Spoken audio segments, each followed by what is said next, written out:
सुप्रभात प्यारे बच्चों, आप सब कैसे हो? मुझे उम्मीद है आप सब बहुत अच्छे होंगे और अपनी पढ़ाई भी बहुत मन लगाकर अच्छे से कर रहे होंगे, है ना बच्चों? ओके, तो आज हम आपकी अभिलाषा हिंदी पाठमाला भाग 2 में से एक नया पाठ पढ़ने जा रहे हैं। पाठ संख्या है 11 और पाठ का नाम है सबसे तेज कौन। ये एक मॉरल स्टोरी है, शिक्षाप्रद कहानी, ऐसी कहानी जिससे आपको कुछ सीखने को मिलता है, कुछ सबक मिलता है, ठीक है, एक लेसन मिलता है आपको। तो ये कहानी सबसे तेज कौन आपकी अभिलाषा बुक के पेज नंबर 61 पर है ये कहानी। तो आइए बच्चों, अब हम कहानी शुरू करते हैं। एक दिन जंगल के राजा शेर के मन में यह प्रश्न उठा कि जंगल के इन जानवरों में सबसे तेज कौन दौड़ता है। एक दिन की बात है कि जंगल का जो राजा है शेर, उनके मन में इस तरह का एक क्वेश्चन उठ रहा है कि जंगल के जितने भी जानवर है ना, उन सब में से सबसे तेज कौन दौड़ता होगा। उसने अपने मंत्री गीदड़ को बुलाया और कहा, शेर ने, जो जंगल का राजा है शेर, उन्होंने अपने मंत्री, जो उनका मंत्री है, मिनिस्टर है, राजा के महल में जो काम करते हैं, कौन थे? गीदड़, यानी कि जैकल, है ना। गीदड़ को बुलाया और कहा, मंत्री जी, हमारे मन में एक प्रश्न है। शेर ने कहा, जंगल के राजा शेर ने कहा कि मंत्री जी, गीत से कहा, मंत्री कौन है? गीदड़। मंत्री जी, हमारे मन में एक प्रश्न है, हम यह कैसे जाने कि हमारे राज्य में सबसे तेज कौन दौड़ता है। उन्होंने अपने मंत्री गीदड़ जी से कहा कि मेरे मन में एक क्वेश्चन है कि मैं ये जानना चाहता हूँ, मैं ये कैसे जान सकता हूँ कि हमारे राज्य में, हमारे इलाके में, हमारे स्टेट में सबसे तेज कौन दौड़ता है। गीदड़ बोला, महाराज, यह तय करना तो बहुत ही आसान है। तो गीदड़ क्या बोले? गीदड़ ने एकदम से कहा कि महाराज, यह तय करना, तय मीन्स डिसाइड करना, ऐसा डिसाइड करना तो बहुत ही इजी है, बहुत ही आसान है। हम एक दौड़ कराएंगे। उन्होंने कहा, हम एक ऐसी रेस करवाएंगे, उनके बीच में एक कंपटीशन रखेंगे, जिससे ये पता चल जाएगा कि जंगल के जितने भी जानवर हैं उनमें से सबसे तेज कौन दौड़ता है। जो उस दौड़ में प्रथम आएगा उसे सबसे तेज दौड़ने वाला जानवर माना जाएगा। गीदड़ ने कहा कि ऐसा करते हैं, हम एक मैराथन कंपटीशन या रेस कंपटीशन हम रखते हैं, जिससे ये जो भी उस दौड़ में, ठीक है, जो भी उस रेस कंपटीशन में प्रथम आएगा, फर्स्ट आएगा, उसे सबसे तेज दौड़ने वाला जानवर हम मान लेंगे।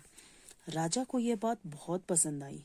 जो उनके मंत्री थे गीदड़, उसकी जो विचार थे, उनकी जो बात थी, वो बहुत पसंद आई जंगल के राजा शेर को। बस फिर क्या था, जंगल में दौड़ की तैयारियां होने लगी। जंगल में दौड़ की जितनी भी उन तैयारियां करनी थी, वो सारी तैयारियां होने लगी। बहुत सारी दौड़ें हुई, वो कई तरह के जो है रेसेस हुए, है ना। सभी जानवर धीरे धीरे दौड़ से बाहर होते गए। जैसे जैसे कंपटीशन हुआ, धीरे धीरे वो सारे क्या हो गए, फाइनल तक नहीं पहुंच पाए और वो आउट होते गए। दौड़ से बाहर हो जाना, वो सब हारते गए।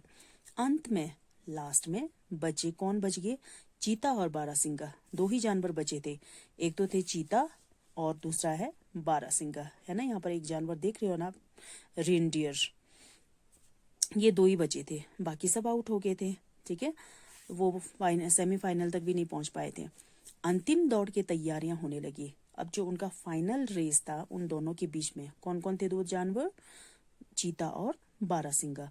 चीता और बारहसिंगा के बीच में अब फाइनल होने लगा, ठीक है, फाइनल की तैयारियां होने लगी। फिर दौड़ का दिन आया। अब जिस दिन उनका कंपटीशन होना था, फाइनल कंपटीशन, वो दिन आ गया था। उस दिन, नेक्स्ट पेज पर आप देखिए, पेज नंबर 62। उस दिन रविवार था। उस दिन कौन सा दिन था? रविवार का दिन था, यानी कि संडे थी उस दिन। जंगल में छुट्टी थी। जिस तरह हमें भी छुट्टी होती है संडे के दिन, उसी तरह जंगल में भी छुट्टी थी। सारे जानवर इकट्ठे हुए। चीता और बारहसिंगा दौड़ के लिए तैयार थे। जितने भी जानवर थे जो आउट हो चुके थे, वो उनके दौड़ को देखने के लिए, फाइनल जो उनका कंपटीशन था उसको देखने के लिए सारे जानवर इकट्ठे हुए। चीता और बारहसिंगा दौड़ के लिए बिल्कुल तैयार थे, दोनों रेडी थे वो दोनों। एक बड़े नीम के पेड़ के पास से दौड़ शुरू हुई। दौड़ कहाँ से शुरू हुई, रेस कहाँ से स्टार्ट हुई थी? नीम का एक बहुत बड़ा सा पेड़ था, वहां से उनकी दौड़ शुरू हुई। दोनों को मैदान से होकर पहाड़ी के दूसरे छोर तक दौड़ना था। उनको कहाँ से कहाँ तक दौड़ना था? नीम के पेड़ के पास से मैदान से होते हुए, ग्राउंड से होते हुए पहाड़ी, जो वहां पर एक छोटी सी पहाड़ी थी, उस पहाड़ी के दूसरे किनारे तक, ठीक है, दूसरी तरफ उनको दौड़ना था। दौड़ के अंत वाले स्थान पर गीदड़ और उसके साथियों को खड़ा किया गया। जहां उनका वो था, एंड पॉइंट था, वहां पर किसको खड़ा किया? दौड़ के अंत वाली जगह पर, स्थान, जगह को कहते हैं, जगह पर गीदड़ और उसके साथियों को खड़ा किया गया। खरगोश झंडी लिए नीम के पेड़ के पास खड़ा था, ठीक है। खरगोश जो है झंडी लिए हुए, फ्लैग लिए हुए नीम के पेड़ के पास वो खड़ा हो गया था। उसने क्या किया? उसने झंडी हिलाते हुए कहा, रेडी स्टेडी गो, ठीक है, क्योंकि झंडा किसके हाथ में था? जैसे ही झंडा दिखाते हैं तो हम रेस शुरू होती है ना, तो इसी तरह खरगोश ने कहा कि रेडी स्टेडी गो, और वो रेस उनकी जो दौड़ थी वो शुरू हो गई। गो सुनते ही बारहसिंगा और चीता दौड़ पड़े। जैसे ही दोनों बिल्कुल तैयार तो बैठे थे दोनों, है ना, जैसे ही गो सुनाई दिया उनको, वैसे ही दोनों जानवर जो फाइनल में थे, बारहसिंगा और चीता, दौड़ पड़े। सारे जानवर उत्साह से चिल्ला रहे थे। जंगल के जितने भी जानवर जो रेस देखने के लिए, फाइनल रेस देखने के लिए आए थे, इकट्ठे हुए थे, वो सारे जोश से चिल्ला रहे थे। कोई चीते के साथ था तो कोई बारहसिंगे के साथ था। बारहसिंगा कुछ ही देर में चीते से आगे हो गया। जब दोनों दौड़ रहे थे तो बारहसिंगा जो था वो चीते से थोड़ा आगे हो गया था। सबको लग रहा था कि वह जीतेगा, वो ये पक्का जीतेगा, बारहसिंगा ही जीतेगा। तभी क्या होता है कि अचानक उसके रास्ते में एक बड़ा पत्थर आ गया। दौड़ के जोश में वह उसे ना देख सका और उसे टकराकर गिर गया। जब वो दौड़ रहा था, उसमें दौड़ने की इतनी ललक लगी हुई थी, उतना जोश था उसमें, कि वो रास्ते में जो पड़ा हुआ पत्थर था वो उसको नहीं देख पाया, और क्या हो गया? टकराकर गिर गया। किससे टकराकर? पत्थर से टकराकर गिर गया। चीते ने यह देखा तो उससे रहा ना गया। चीता इतना बुरा नहीं था, ठीक है, अगर वो चाहता तो वो अकेले दौड़ सकता था, फाइनलिस्ट बन सकता था, लेकिन उससे नहीं रहा गया, क्योंकि उसको चोट लग गई थी। आगे दौड़ने के बजाय वह बारहसिंगे के पास रुक गया। बारहसिंगा, क्योंकि उसको चोट लगी थी, वो दर्द से तड़प रहा था, इसलिए वो वहीं पर रुक गया। बारहसिंगा दर्द से तड़प रहा था। चीते ने बारहसिंगे को उठाया और उसे लेकर के वहां पहुंचा जहां राजा और बाकी जानवर थे। चीते ने बारहसिंगे को उठाया और उस जगह पर पहुंचा जहां पर राजा और बाकी जितने भी जंगल के जानवर थे, वहां पर उनको लेकर के चला गया। यह देखकर सभी जानवर चीते के पास आ गए। ऐसा देख करके जब उन्होंने देखा कि चीता बारहसिंगे को उठा करके ला रहे हैं, तो जितने भी जानवर थे वो सारे जो है किसके पास चले गए? चीते के पास आ गए।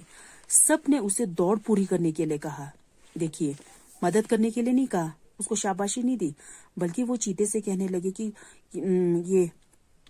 ये जो तुम बारहसिंगा के लिए इतनी दया दिखा रहे हो, छोड़ दो इसको और अपनी दौड़ पूरी करो। पूरी करने के लिए कहा, मगर चीता ना माना। लेकिन चीते का मन नहीं माना, ठीक है, उसको बारहसिंगे पर दया आ गई थी। उसने कहा, मेरा मित्र घायल है, मैं कैसे जा सकता हूँ, मैं अकेले कैसे दौड़ सकता हूँ, मुझे नहीं बनना है फाइनलिस्ट, बल्कि मुझे तो बारहसिंगा की मदद करनी है। उसने कहा कि मेरा मित्र कहाँ है, देखिए, है ना, उसने अपने इसको बारहसिंगे को मित्र कहा है। मेरा मित्र घायल है, मैं उसे छोड़ करके नहीं जाऊंगा। शेर राजा यह सब देख करके बहुत प्रसन्न हुआ। जंगल का राजा शेर ये सब देख रहा था, तो उसे ये जान करके बहुत ही ज्यादा प्रसन्नता, खुशी हुई कि चीता जो है कितना अच्छा है, ठीक है, उनके मन में बारहसिंगा के लिए दया है। उसने चीते की पीठ थपथपाई। पीठ थपथपाना, ये जो शब्द है, इसका मतलब होता है शाबाशी देना। जंगल के राजा शेर ने चीते को शाबाशी दी और ये ऐलान कर दिया, ये घोषणा की कि चीता हार कर भी जीत गया है। चीता जो है हार कर भी क्या हो गया? जीत गया। वही सबसे तेज दौड़ने वाला जानवर है। उन्होंने फाइनलिस्ट घोषित कर दिया, ये ऐलान कर दिया कि सबसे तेज दौड़ने वाला जानवर कौन है? चीता है। बारहसिंगा भी बहुत प्रसन्न था। बारहसिंगे को गुस्सा नहीं आया, ठीक है, बारहसिंगा को गुस्सा नहीं आया, बल्कि यह सुनकर के वो भी बहुत खुश हो गया। उसे हारने का कोई दुख नहीं था। बारहसिंगा को हारने का जरा सा भी दुख नहीं था, क्योंकि उसे एक सच्चा मित्र जो मिल गया था, क्योंकि उसको एक अपना पक्का दोस्त, जिसको कहते हैं ना हम, सच्चा दोस्त मित्र मिल गया था। इस कहानी से हमें क्या शिक्षा मिलती है, क्या सबक मिलता है, इसका मॉरल क्या है? दूसरों की सहायता करना ही असली जीत होती है। हमें हमेशा दूसरों की सहायता, मदद करनी चाहिए। अगर हम दूसरों की सहायता करते हैं, मदद करते हैं, जब कोई प्रॉब्लम में होते हैं, जब कोई मुसीबत में होते हैं, तो वही हमारी असली जीत है। ठीक है, सच्ची जीत वही है जब हम दूसरों की सहायता करते हैं। ओके बच्चों, आप सबने इस लेसन को अच्छे से पढ़ना है और इसकी रीडिंग प्रैक्टिस करनी है।